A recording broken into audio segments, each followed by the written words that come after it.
I'm going to zoom up the screen so that you can see. All right. So in today's video, I'm going to show you two ways in which you can make a drop-down list in Microsoft Excel.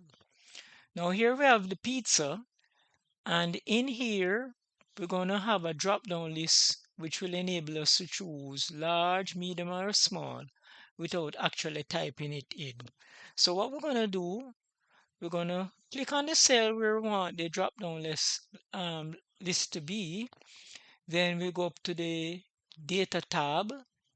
Then we're going to come down to the data validation. We click on it.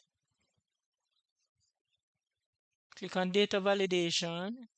Then we're going to make sure that the tab settings is selected, this tab here.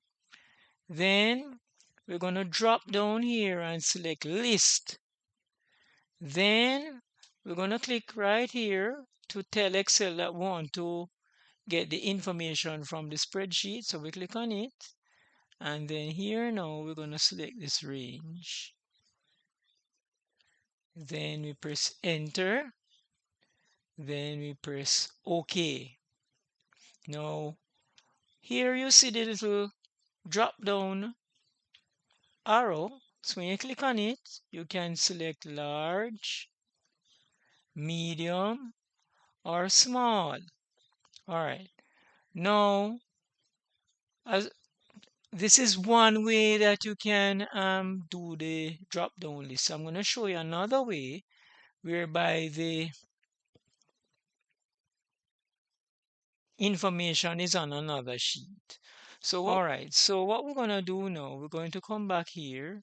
We're going to click on the cell where we want the drop down list to be.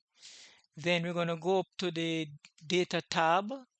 Then we're going to go to data validation.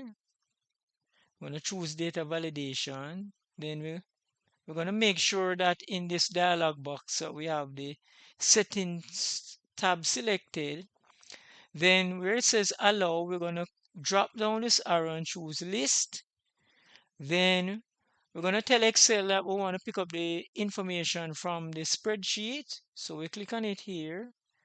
Then what we're going to do, I typed the information on sheet 2. So what I'm gonna come here, select this range of prices, press enter. Then when I press OK, when I come here now, here's the different prices: $100, $80, $50.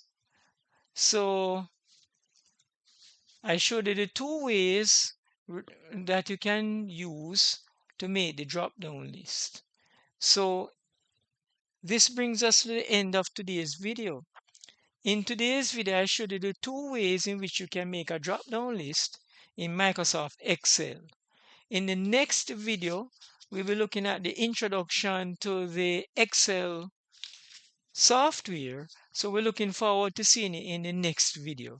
At CAD with Mr. Hugh, we aim to become your favorite IT resource, and we're looking forward to seeing it in the next video. Please take care until we meet again. Bye. Thanks for watching the video, and don't forget to subscribe, hit the notification bell, like, comment, and share.